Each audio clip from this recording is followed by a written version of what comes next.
من الشيطان الرجيم. بسم الله الرحمن الرحيم. يا أيها الذين آمنوا اصبروا وصابروا ورابطوا واتقوا الله لعلكم تفلحون.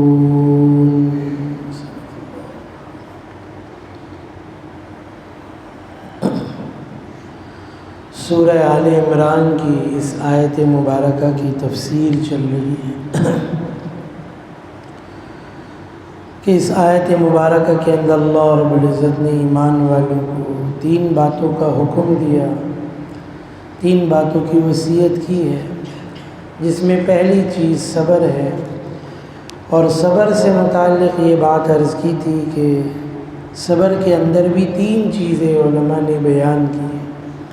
ایک تو یہ کہ نیکیوں پر صبر کرنا، کہ ہر نیک عمل آدمی کرنے کی کوشش کرے، اللہ رب العزت سے اس کی توفیق بھی مانگے۔ دوسری چیز فرمایا کہ گناہوں سے صبر کرنا، اس طور پہ کہ آدمی ہر طرح کے گناہ سے بچنے کا اہتمام کرے، یہ نہ دیکھا جائے کہ یہ بڑا ہے یا چھوٹا ہے، بس اگر کوئی بھی ایسا عمل ہے، کوئی ایسی چیز ہے جس میں اللہ اور اس کے رسول کی نافرمانی ہے، تو ایسے گناہوں سے اپنے آپ کو بچایا جائے، ایسے عمل سے اپنے آپ کو روکا جائے۔ اور ایسے ہی جو نیکیوں پر صبر ہے، اس کے اندر یہ نہ دیکھا جائے اس کا حکم کیسا ہے، بلکہ عمل چھوٹا ہو یا بڑا، بس کیونکہ نسبت اللہ اور اس کے رسول کی طرف ہے،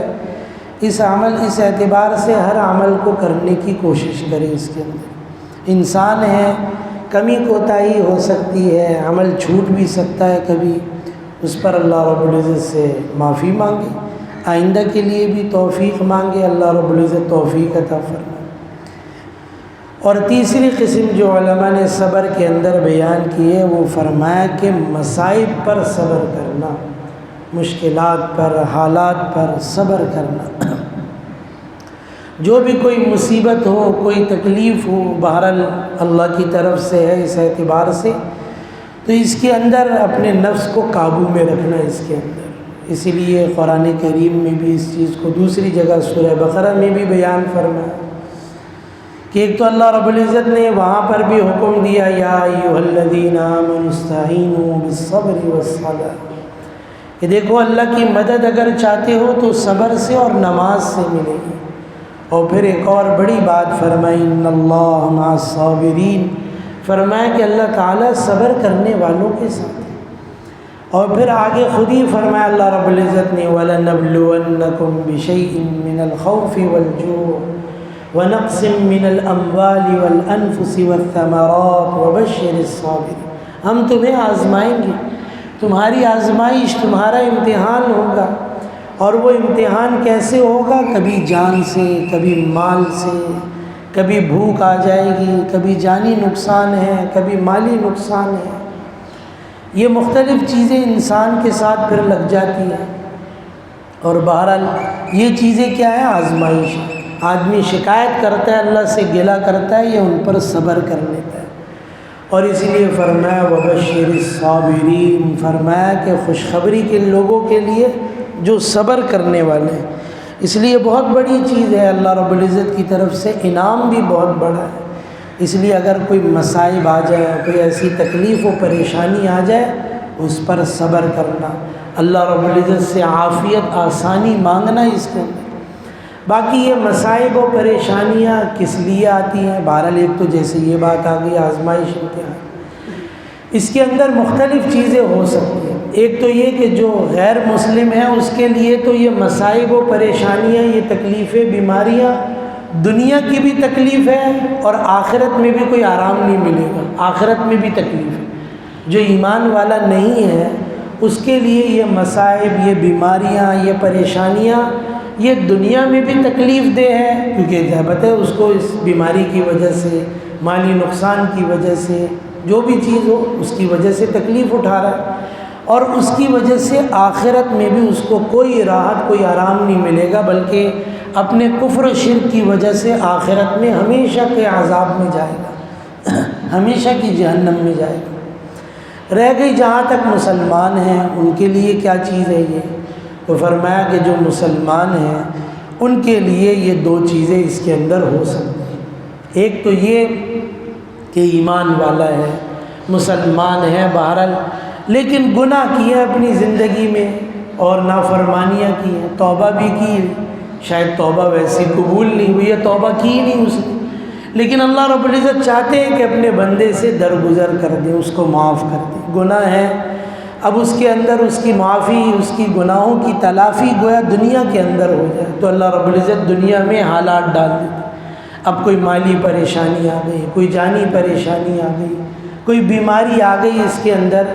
اور فرمایا وہ جو گناہ نافرمانی کیے تھے وہ یہیں دھل گئے، صاف ہو گئے، معاف ہو گئے۔ اس نے صبر کیا اس کے اوپر، بشرطے کہ یہ صبر کیا، اور پھر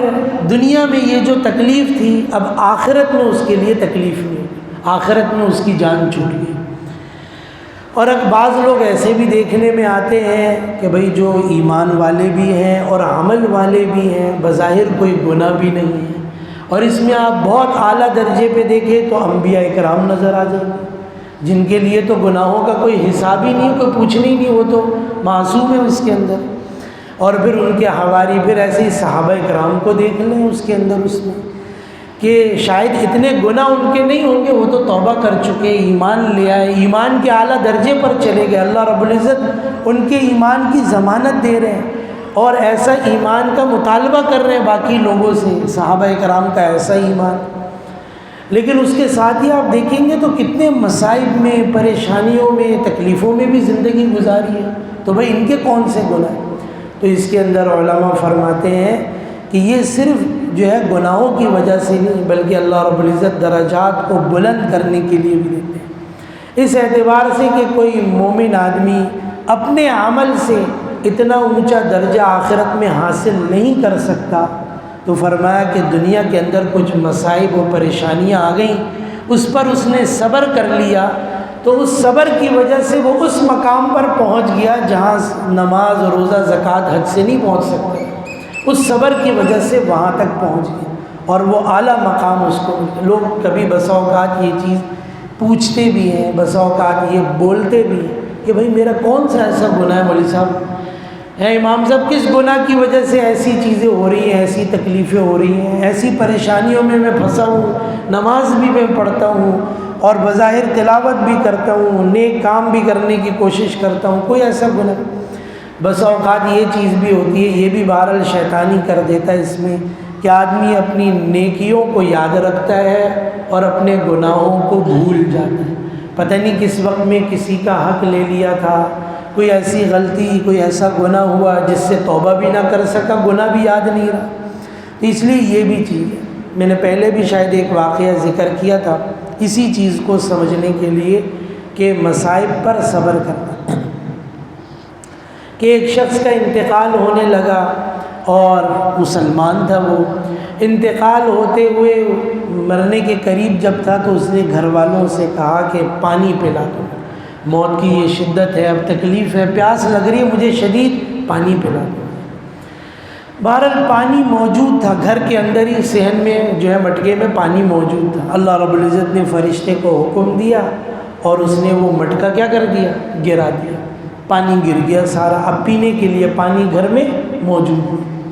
اب وہ جو مسلمان ہیں وہ اس کی موت آئی پیاس کی حالت میں، پانی موجود تھا، پانی ختم ہو گیا اور پانی کا انتظام نہ ہو سکا، پیاس کی شدت میں، تکلیف میں اس کی موت آ گئی۔ دوسرا شخص، اس کی بھی موت کا وقت قریب آیا، وہ غیر مسلم تھا، کافر تھا وہ آدمی، مسلمان نہیں تھا، اور موت کے وقت اس نے اپنے گھر والوں سے خواہش ظاہر کی کہ مجھے مچھلی کھانے کو دل کر رہا ہے۔ اب اس وقت اتنا مچھلی کا موسم نہیں تھا، یعنی بازار میں اتنی آسانی سے مچھلی نہیں مل رہی تھی ان وقتوں میں، لیکن بہرحال اس نے فرمائش کی، اصرار کیا تو گھر والے ڈھونڈنے نکل گئے، بازار میں چیز موجود نہیں تھی، اللہ رب العزت کا غیبی نظام چلا، حکم ہوا، بہرحال وہ چیز مچھلی جو ہے بازار کے اندر تک پہنچ گئی، اب ایک بیچنے والا، ایک دکاندار مچھلی بیچ رہا، اس کے گھر والے چلے گئے اور جا کر مچھلی خریدی، لے کر آئے، اس کے لیے مچھلی پکائی اور اس نے مچھلی کھائی۔ مچھلی کھانے کے بعد اس کی موت آ گئی۔ اب فرشتوں نے پوچھا کہ اللہ یہ تو بڑا عجیب معاملہ ہے، پہلا ایمان والا تھا، وہ کلمہ گو تھا، آپ کو مانتا تھا، آپ پر یقین رکھتا تھا، اور پانی چاہیے تھا اس کو، صرف گھر میں موجود تھا، آپ نے ختم کروا دیا، پیاس کی شدت میں موت آئی اس کی۔ اور دوسرا آدمی کافر تھا، آپ کا اقرار ہی نہیں کرتا، آپ کو مانتا ہی نہیں تھا، شروع سے سرے سے مانتا ہی نہیں تھا، اور اس وقت میں، موت کے وقت میں اس نے مچھلی کھانے کی خواہش ظاہر کی، آپ نے انتظام کر دیا اور مرنے سے پہلے مچھلی کھا کے مر۔ تو اللہ رب العزت نے فرمایا کہ یہ جو ایمان والا تھا نا، مسلمان تھا، اس نے زندگی میں اپنے ایک گناہ کیا ہوا تھا اور اس گناہ سے ابھی تک اس نے توبہ نہیں کی تھی۔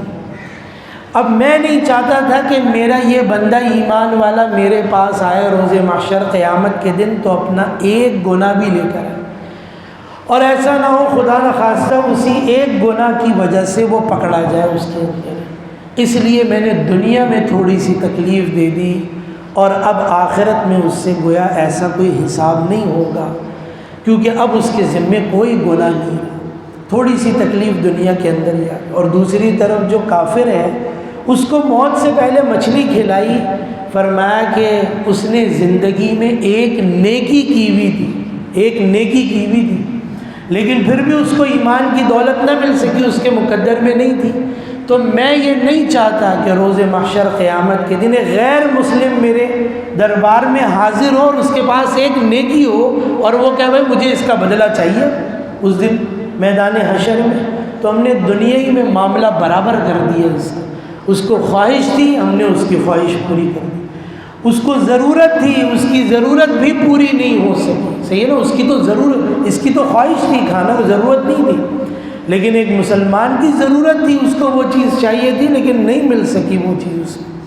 تو بہرحال یہ بھی ضروری نہیں، آدمی پھر ایسے حالات میں بس اوقات یہ بھی ہوتا ہے کہ بس آدمی پھر پریشان پھر رہا ہے، اور بس اوقات یہ بھی سوچ رہا ہے بھائی کون سا گناہ ہے، میری کون سی غلطی ہے، ہر ایک سے کہتا پھر رہا ہے، یہ بھی چیزیں نہیں۔ اصل تو یہی ہے کہ آدمی اللہ سے اپنا معاملہ کر لے اور اپنے جو ہے پچھلی زندگی کا احتساب بھی کرے، معافی بھی مانگ لے اس کے اندر۔ پھر بھی اگر حالات رہتے ہیں، وہ چیزیں رہتی ہیں تو انشاءاللہ وقت کے ساتھ ساتھ دور ہو جائیں گی اس کے اندر۔ تو یہ بھی چیزیں، عافیت بھی مانگنا اس کے اندر اللہ رب العزت، اسی لیے آپ صلی اللہ علیہ وسلم نے دعا بھی سکھائی، اللہم انی اسألک العفو والعافیہ، اے اللہ درگزر کا بھی معاملہ فرما اور عافیت والا معاملہ فرما۔ ہر چیز میں عافیت مانگنی چاہیے، ہر چیز میں۔ انسان تو اتنا کمزور ہے نا کہ بعض نعمتوں کو بھی صحیح سے برداشت نہیں کر سکتا۔ صحت زیادہ مل جائے تو شاید ہم وہ بھی برداشت نہ کر سکیں، صحیح نا، مال زیادہ مل جائے ہم وہ بھی شاید برداشت نہ کر سکیں، اولاد زیادہ مل جائے ہم وہ بھی شاید برداشت نہ کر سکیں۔ اس لیے چیزوں کو مانگنا لیکن عافیت کے ساتھ، اے اللہ اولاد عافیت کے ساتھ، مال عافیت کے ساتھ، صحت عافیت کے ساتھ، گھر گاڑی عافیت کے، سب چیزوں کو عافیت کے ساتھ مانگیں۔ اللہ رب العزت ہمیں سمجھنے کی، عمل کی توفیق عطا فرمائے۔ الحمدللہ۔